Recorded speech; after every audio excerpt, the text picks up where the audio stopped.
Welcome to Industry Ignited, the podcast that shines a spotlight on leaders, innovators, and game changers in the industrial, manufacturing, and B2B worlds. I'm your host, Dr. Leeanne Aguilar, and today's guest is someone who's taken a beloved American staple, bacon, and turned it into an artisanal movement that's sweeping across the country. Today we're talking with Billy Stitt, founder, bacon maker, and passionate craftsman behind Billy's Small Batch Bacon and the renowned Billy's restaurant in Fairhope, Alabama. What started behind the stage of a roadhouse-style eatery has evolved into one of the most talked about small batch bacon brands in the United States. Billy's story is rooted in hard work and relentless dedication to quality, from the hand curing and cold smoking process to singing to the bacon as it smokes. Yes, really. This is Bacon with Soul. And today we're digging into how one man's dream turned into a nationwide sensation. Billy, welcome to the show. Thank you for being here. I'm happy to be here.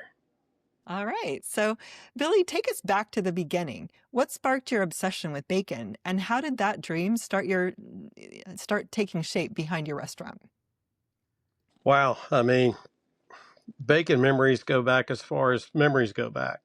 From being a kid and whatnot. But when I was a teenager, my dad introduced me to a butcher who taught me how to break down all the animals, and then schooled me on how to make bacon the way our ancestors did. And I did that during high school a little bit, and then went to college, became a chef at a local restaurant in Oxford, Mississippi. Then went into the corporate restaurant business and worked for a big chain for 20 years. Bacon kind of was always there, whether I was buying it or using it as an ingredient, or it was always there. So I knew I wanted to own my own restaurant, and I knew I wanted to create these different Billy's products. So when I was a freshman at college, I was in a speech class, and the assignment was to create a brand.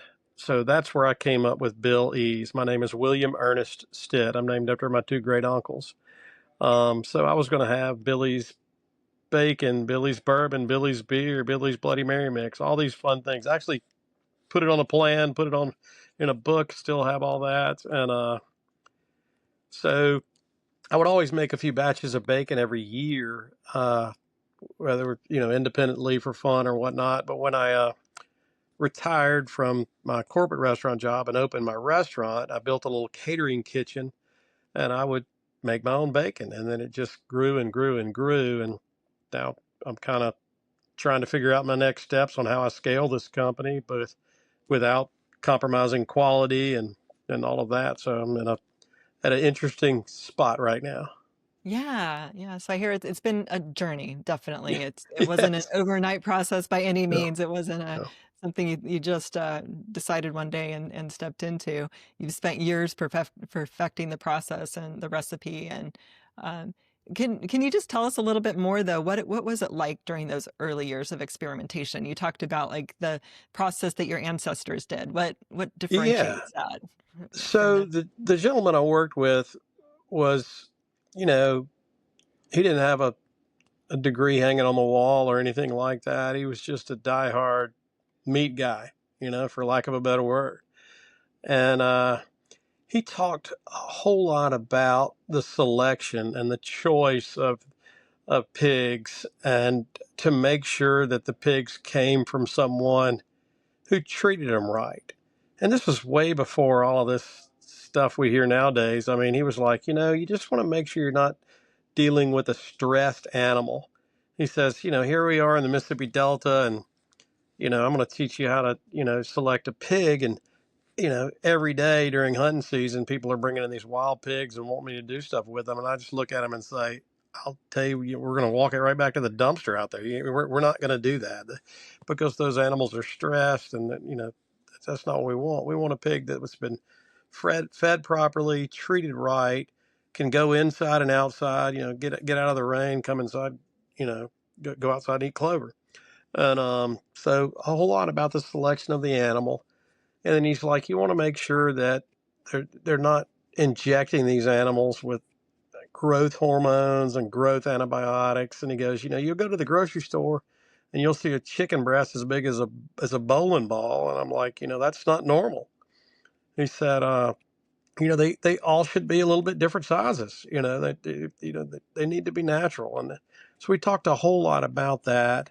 And then he talked about the ingredients that you use to turn pork belly into bacon, and selecting a great dark brown sugar with real molasses and a salt that just isn't so penetrating that it just destroys the flavor. And then he said, let's also talk about the wood you use. He really coached me on wood, and when we landed with hickory, he said hickory was available all across North America, and it's what people used when they were smoking meat, when they had nothing to do with the recipe. It had everything to do with, oh my gosh, we just harvested this big animal and we want to make sure it doesn't spoil, and we want to make sure we can take care of our family throughout the season. So he taught me a whole lot about the history and the basics, and that's really what we do with our product, and we do it all by hand. Oh, so everything from, yeah, just the treatment of the animal, the Yeah, it, stress, it, like you it makes a mentioned. huge difference. Yeah. Yeah, yeah.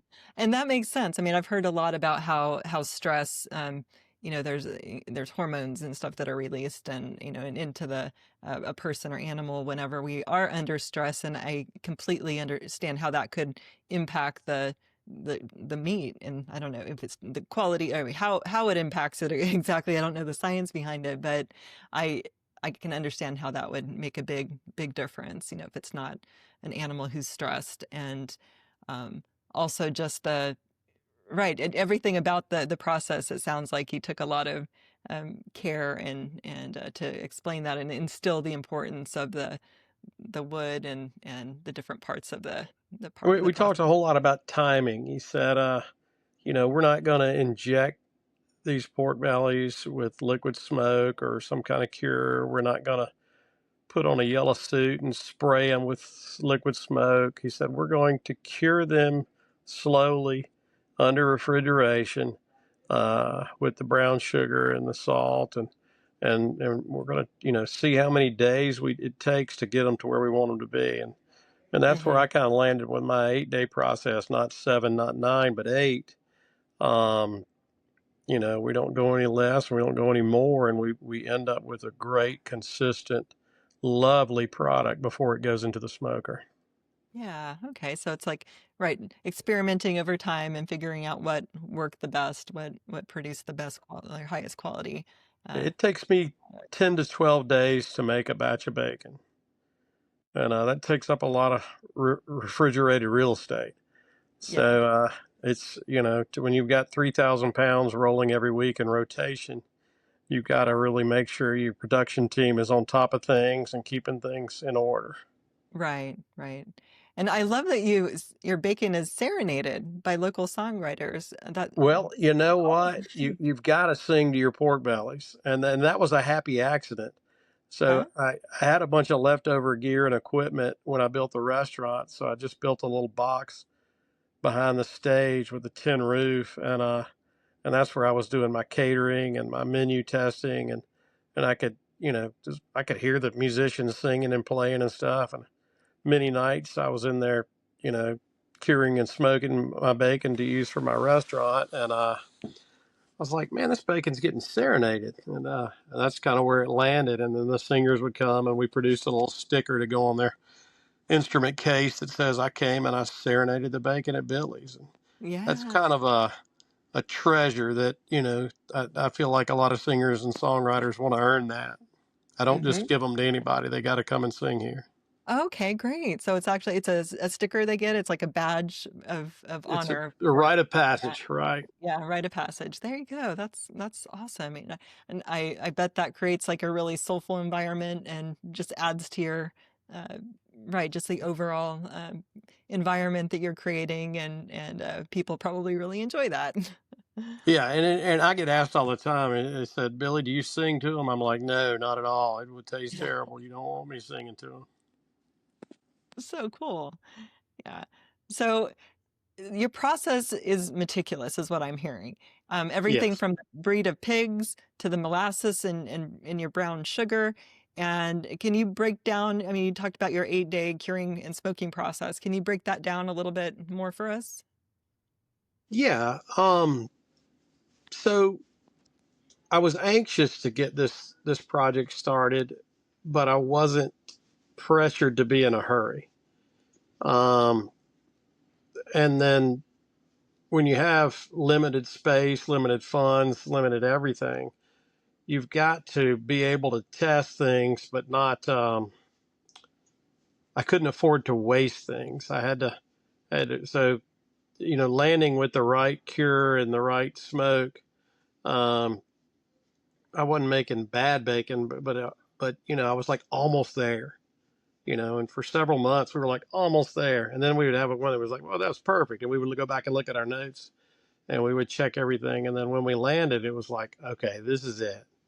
And so the the the process to get to the result really was fun, and I think it added a whole lot of passion to my team when they saw that I wasn't I wasn't rushing it. I wanted it to be right, and and that made a big difference. Yeah. So you just really took the time and to make sure your product was, or you got the best outcome. And I hear that there was time experimenting and that your team really got a lot of value out of that and just saw that you were willing Right, to invest um, in order to get the best product. correct. Yeah. And we don't have a smokehouse with forklifts and stuff like that. Everything's done by hand in small batches. So we started with some small smokers, and now we've upgraded to some larger smokers. But I don't think I'll go much bigger on my smokers. I might go up one more size, but to really grow the brand, we just add more smokers. Right. Um, and that might seem inefficient, but it actually, to keep your team involved and all that, it really makes a difference. So whether we're running 3 a day or 5 a day, um, there's a lot of work to be done before and after to prep them, to clean them, and to reset them. Yeah.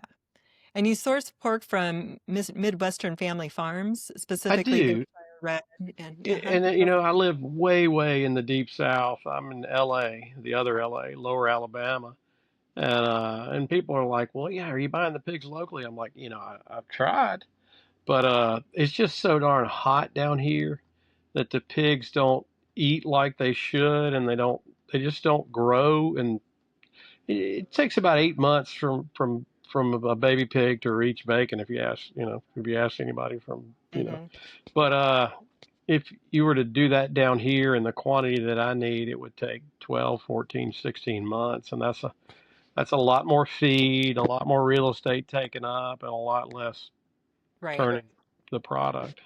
Right. Okay. So the Yeah, that Midwest is where all the feed is.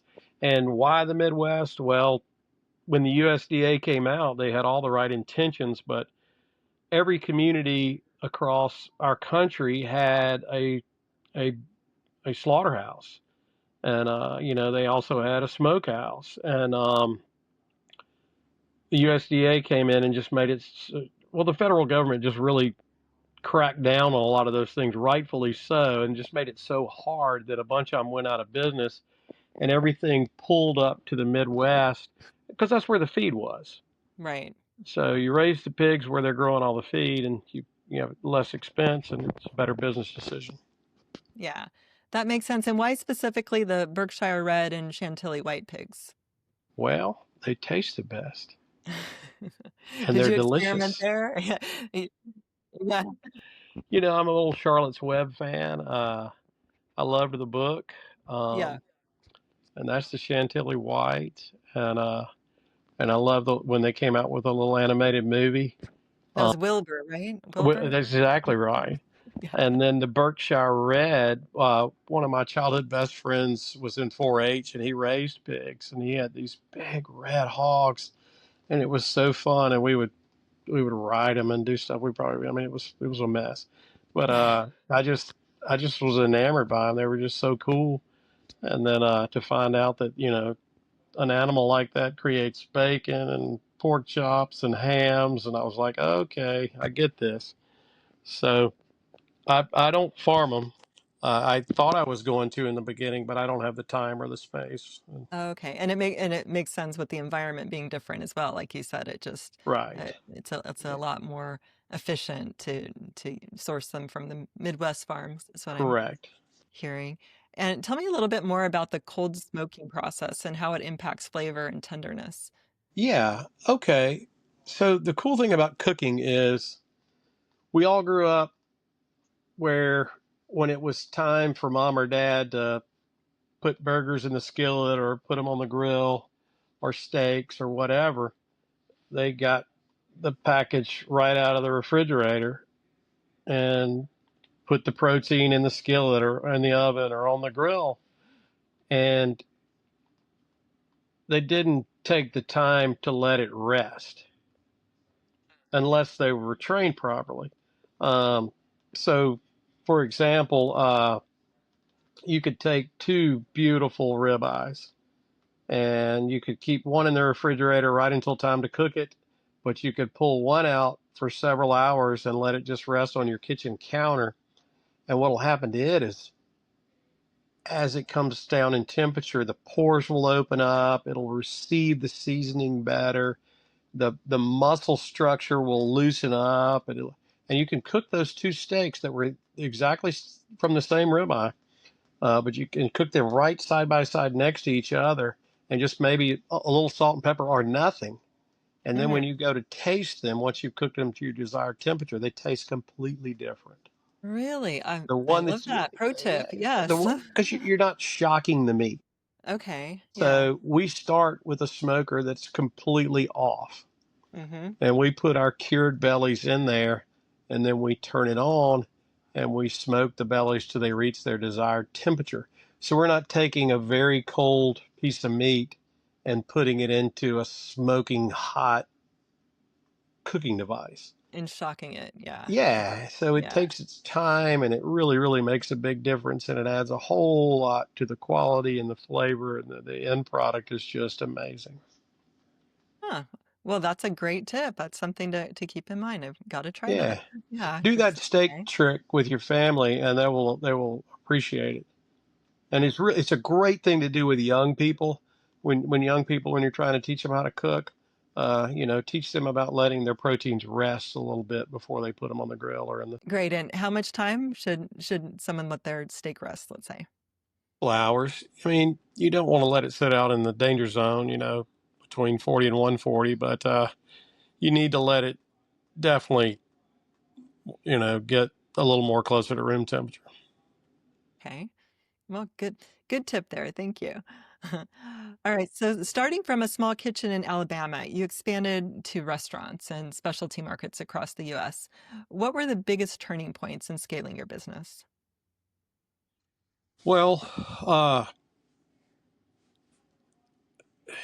there were good ones and there were hard ones.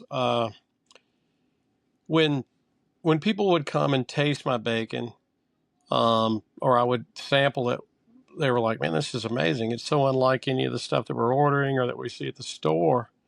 That always got them. Price slowed me down a good bit because we have to charge substantially more. Um, the big turning point was when a local restaurant on the Mobile Bay approached me and said, "Billy, we really love what you're doing. We believe in you, and we want to use your bacon in our restaurant." And they had two locations, and I was like, "Okay," and that was great. And then a local hotel, uh, the chef approached me and said, "Billy, we're not going to use your bacon on a buffet by any means, but we want to use it for carving stations and specials and promotional items and things like that." And they said, not only do we want to just get it from you, we would like to help you get it into a distribution warehouse so we can have it delivered consistently. So they helped me get into a large distributor. So those two things really got my company going. Packaging, I had a lot of experience in the packaging industry. My father sold empty bags and boxes, and I learned a whole lot by traveling with him and meeting all these different food manufacturers. So we worked with a marketing firm to really land what our logo and our branding should be like. And I wanted a brown butcher paper with black writing on it. And I wanted everything to not just look like it was all hand wrapped, but to be hand wrapped and for it to, I mean, look like a Christmas present. I mean, people will Right. actually come in and buy rolls of my wrapping paper and wrap their presents to it underneath the Christmas tree. So we've won all kind of awards for our wrapping paper, and then, just following all the processes that I learned for working from a corporate restaurant company to being a chef and believing in recipes and to traveling with my father, I just slowly implemented all the things that a big company would do, but was able to do it. Like I worked with a paper company that they believe in me and they want to help me. They knew that I couldn't afford to buy, a year's worth of brown butcher paper with my logo on it. So they helped me find a way to get it made, and they would let me, if as long as I agreed to buy a set amount over a period of time to where it was paid for fairly, they worked with me. Yeah. Um, and then, the marketing company let me do some trades and things like that to where I got really, really amazing help. Um, and then, just a lot of things like that. Those were all turning points. And then my team, just their passion. Um, they slow me down sometimes, which is not a bad thing. I'm saying that in a complimentary way. Uh, but we're at a scaling point now where we need to make more consistently. Christmas Yeah. holidays are amazing and the company does really, really well. But in the summers we slow down and purchase orders come, online sales spike and then they drop. So you got to just constantly watch things, but you can't stop the flow of pork bellies coming in because it takes, 10 to 12 days to make a batch. So, Right. Yeah, that and makes sense. and I've got to be able to knock those purchase orders out when they come in. And they never come in, one here, one there. They always come in three from When three it different rains, it companies. pours, kind of, I'm right? like, Yeah. oh Lord, okay. But Yeah. we're getting better and better at that. And so you mentioned like the care and the quality of the handcrafted the products in your packaging and partnerships that you've developed with people. I see there's a lot of value in that, where you've been able to grow so far based on other people coming in, stepping in, and so as you grow into more markets and work with chefs across the country, how do you see this evolving? How do you see partnerships, forming and Well, the ideal situation would be like there's a lovely restaurant in downtown Pensacola, and they heard about the product, they read about the product, and they drove over and ate at the restaurant and ordered bacon on everything, and obviously had a great experience. And then they contacted me and they said we'd like to see if you'd come over and talk to us. So then I went over there and we kind of figured out a game plan, and they told me what they needed and I told them what I could produce and how I could do it. And so that so now they're a regular weekly customer. um, and then there's a place in Arizona that ordered a couple of pounds online and fell in love with it and shared it with a few of their other partners and friends, and they did the same thing, and they're like, we've got to sell this stuff. So we ship it to them direct. And then I'm in some big warehouses. I'm in US Foods. I'm in Benny Keith. I'm in Evans Meats. I'm in Peroni and Sons. We just got in Cisco Shop, which means we're not in their warehouse, but if you're a Cisco customer, you can go to your website and order our product and we ship it direct. I'm in Cheney Brothers stockroom, same situation like Cisco. We're not in the Cheney Brothers warehouse, but they can order it that way. And we've been approached by others. But the ideal situation with, where do you live? You live, I'm in Houston, and Texas. so if you're in Houston, and you own a restaurant or a meat shop, I would talk to your Benny Keith rep. That's a Okay. Texas company. They're wonderful people. Hmm. So you could have it tomorrow. You could have it tomorrow in your meat shop or your restaurant or grocery store or whatever. And Okay. that's where I need help. Is I need my friends going out there and going to their local meat shop or grocery store and saying, "Hey, do you carry Billy's bacon?" And if they're like, Yeah. no, I hadn't, if you give me their information, I'll send them the digital flyer. I'll sample them, and then we'll connect them with I don't want to have trucks. Hmm. It just doesn't fit my model. So I use what's called a backhaul system. So as these distributors sell me ingredients for my restaurant or my baking company, they leave instead of the truck leaving empty, it loads up pallets of cases of my product, and they bring it back to their warehouse and they help me get it to different places. And I feel like that's better for our environment. I feel like it's better for, Right. nobody wants to see empty trucks running up and down the highway. No, of course, that makes sense. So is your distribution nationwide at this point? But yes, we can ship to any 50 states, but like what I was saying is, I'm in a couple of U.S. Foods warehouses in the Southeast, but I need to be in all of them. And the same with Benny Keith, and the same with all the distributors.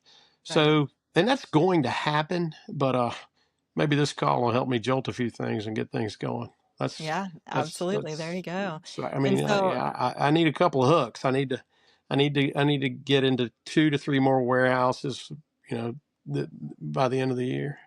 yeah, so I'm hearing you have your process down, you have your systems in place, and now it's just spreading the word. So it's brand awareness. It's getting out Yeah, there, spreading the word to more, a wider geography. Yeah. and the fun thing about it is, I love working with the purchasing agents for the different distributors.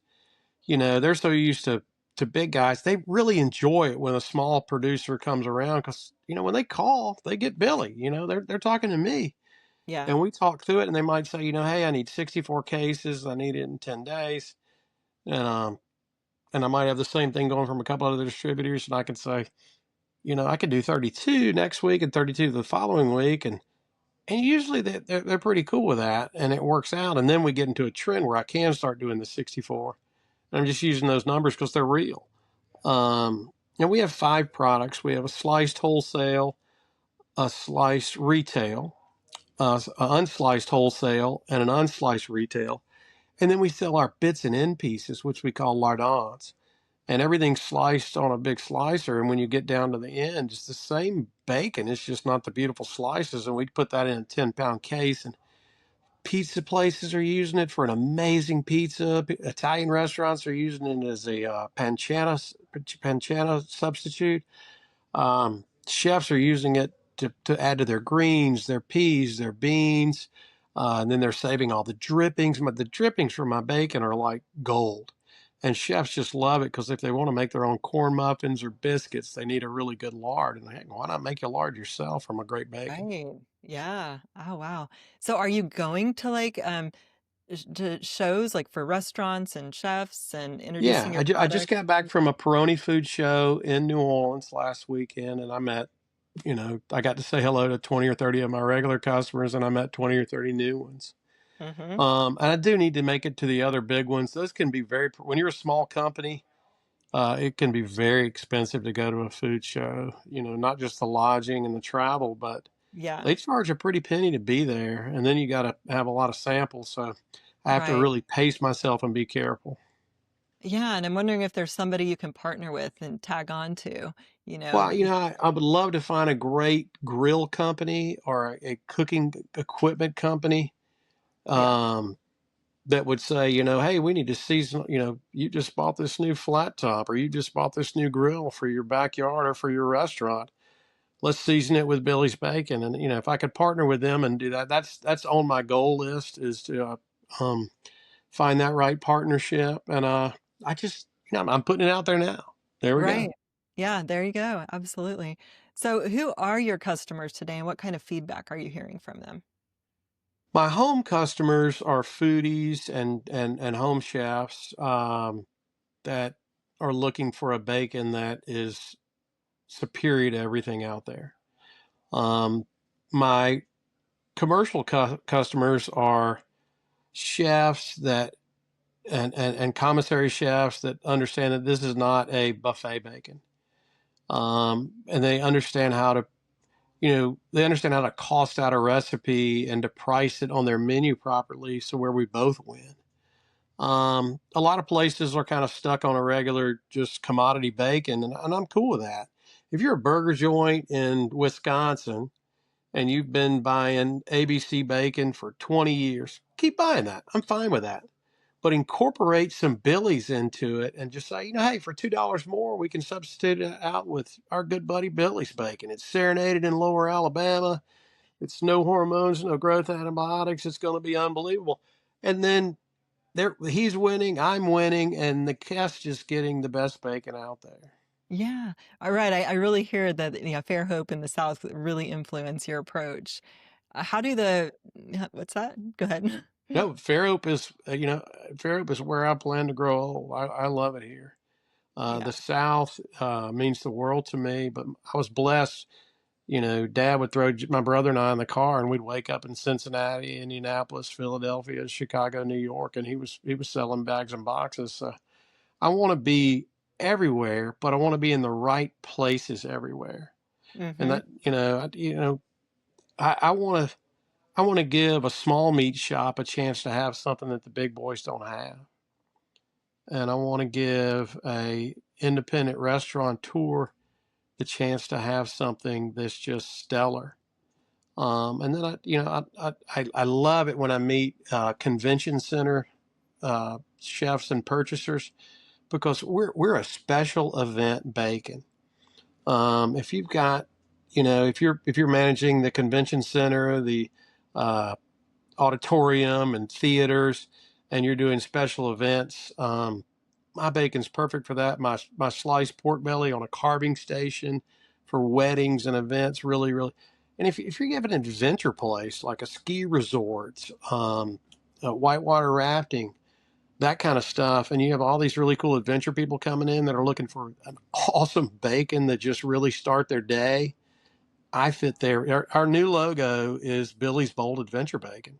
Mm. You're going to pack it in, but you're definitely not going to pack it out because it's going to get eaten. If you ride on a So motorcycle and you go on one of these backcountry discovery routes, the BDR, where you're crossing the country from the Gulf of Mexico to Canada on off-road trails, you're going to want to carry Billy's bacon. there you go. Yeah. So very wide audience, broad audience, but at the same time, it's not everyone. It's a specific, crowd that Yeah. you're looking for. And It's another fun example is not everybody, but tons of people like to take their family to the beach. They get these condos at these resorts, and they take 7-10 days, and they go there. And there's tons of families all converging in 2 or 3 condos, like here, down here at the Gulf of Mexico. And I tell my friends, I'm like, you know what? If you got a bunch of kids coming, buy that store bought regular bacon. When the kids get up early, cook that bacon for them. Let the kids go to the beach, and then break out Billy's adult bacon. There you go. Yeah. So, what advice would you give to other artisans or entrepreneurs who want to take something handcrafted and scale it like you did with integrity? Take lots of notes, write down everything you do, practice, practice, practice. Don't be afraid to fail. Um, and failure doesn't mean quitting. Um, but stick with your process, stick with your procedures, hold true to a recipe, um, and talk to as many people as possible that are winning and that aren't quitters. Um, I didn't mean to sound negative there.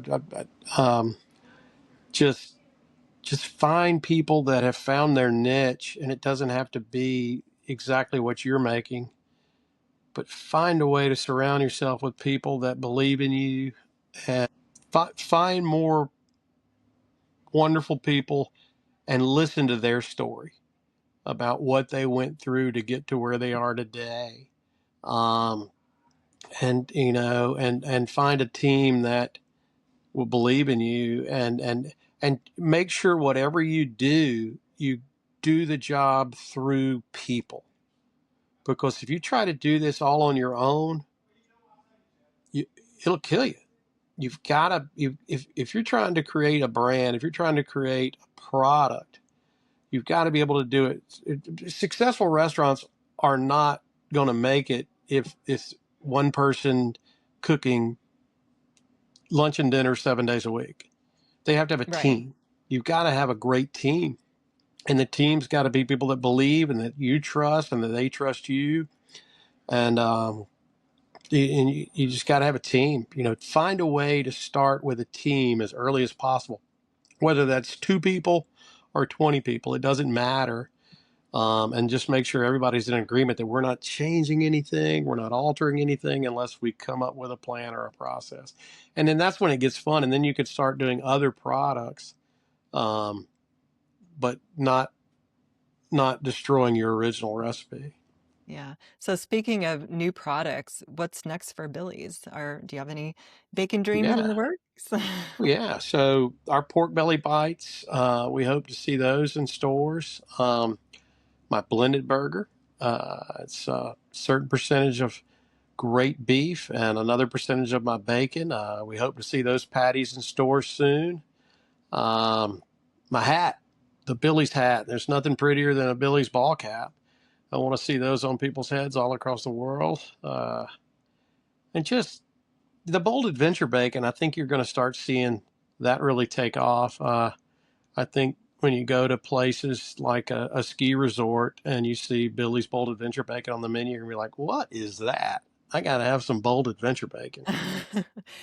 And are these all available on your website? Do you have retail They are. sales? Our Yeah. hats, our aprons, our t-shirts are, and of course our bacon.